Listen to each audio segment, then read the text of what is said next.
18,10,000 की लागत से बनने वाला मार्ग नहीं बन पाया। सरदार भगत सिंह वार्ड क्रमांक 29 में 4 वर्ष पूर्व 18,10,000 की लागत से सीसी सड़क का निर्माण किया जाना था, लेकिन ठेकेदार के माध्यम से केवल 6 इंच के स्थान पर 4 इंची बेस डालकर काम को छोड़ दिया गया, जिसकी शिकायत पूर्व पार्षद एवं आम आदमी पार्टी के सारणी ब्लॉक अध्यक्ष संतोष देशमुख के माध्यम से की गई थी, जिस पर गुरुवार को शाहपुर एसडीएम एवं कलेक्ट्रेट कार्यालय के अधिकारियों के माध्यम से घटनास्थल का निरीक्षण करके संबंधित ठेकेदार को ब्लैक लिस्ट किए जाने को कहा गया है। इससे भी आश्चर्य की बात तो यह है कि यह काम किसी वर्मा कंस्ट्रक्शन का था। उन्होंने पेटी कॉन्ट्रैक्टर पर एक के बाद एक 3 ठेकेदारों को यह काम सौंपकर व्यक्तिगत लाभ कमाने का काम किया गया, लेकिन सरदार भगत वार्ड में 4 साल बीतने के बाद भी सड़क का निर्माण नहीं हो पाया है। सारणी से प्रमोद गुप्ता की रिपोर्ट। आपके वार्ड में एक सड़क का निर्माण कार्य होना था, जिसकी लागत लगभग 18,10,000 रुपए की थी। वह मार्ग बन नहीं पाया, क्या वजह थी?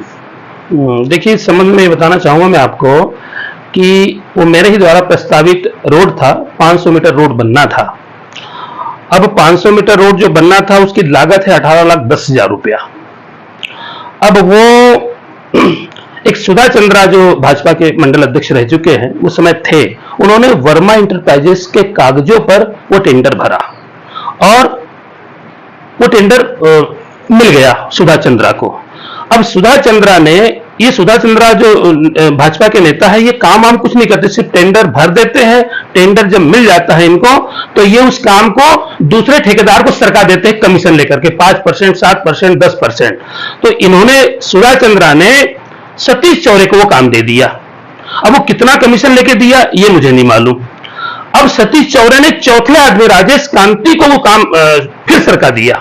कुल मिलाकर के वो 8 से 9 लाख रुपए में राजेश कांति को काम करने के लिए अधिकृत कर दिया कि भैया आपको 9 लाख रुपए देते हैं, आप ये काम रोड का कर दीजिए। अब मैं आपसे कहना चाहूंगा कि 18,10,000 का जो रोड है वो चौथे आदमी को ट्रांसफर हुआ और उनने 9 लाख रुपए करीब में लिया। अब बताइए इसमें गुणवत्ता क्या वो दे सकते हैं? तो जब गुणवत्ताहीन निर्माण कार्य जब मैंने देखा स्थल पर जाकर के, तो मुझे पता चला कि ये तो मापदंडों का उपयोग ही नहीं कर रहे हैं। रेता कितनी, सीमेंट कितनी, गिट्टी कितनी, ये बिल्कुल एस्टिमेट से बाहर काम कर रहे थे। तो मैंने इसकी शिकायत फिर नगर पालिका सीएमओ को की कि साहब ये जो है काम जो है बहुत गुणवत्ताहीन हो रहा है। तब सीएमओ साहब ने काम वो रोक दिया। आकर के उन्होंने देखा भी और देखने के बाद में उन्होंने काम रोक दिया। जो 3.5 साल पहले ये वर्क आर्डर नगर पालिका के द्वारा ठेकेदार को दे दिया गया था, आज 3.5 साल बाद भी वो काम नहीं हो रहा। कारण एक ही है उसका, क्योंकि जिस ठेकेदार को काम दिया सतीश चौरे को, वो भाजपा का नेता है, पिछले समय पार्षद रह चुका 32 नंबर वार्ड से, और विधायक जी का आशीर्वाद उनके ऊपर पूरा है। विधायक जी से मैंने 1.5 साल पहले इस संबंध में बोला कि विधायक जी, सतीश चौरे आपकी पार्टी का नेता है, कार्यकर्ता जो भी है, उसको रोड का काम मिला है, उसे काम करवाइए, मेरे रोड का, वार्ड का काम। आम पब्लिक मुझे बोलती है कि देशमुख जी जब रोड प्रस्तावित है तो ये रोड का काम क्यों नहीं हो रहा है? तो 1.5 साल पहले विधायक जी बोलते हैं कि देशमुख जी आप निश्चिंत रहिए, मैं जल्द से जल्द संबंधित ठेकेदार से मैं ये काम करवाऊंगा। पर बोले आप थोड़ा सा 19-20 काम होगा, बोले आप उस पर सवाल खड़ा मत करना। तो मैंने कहा ठीक है साहब, 19-20 नहीं, 19-20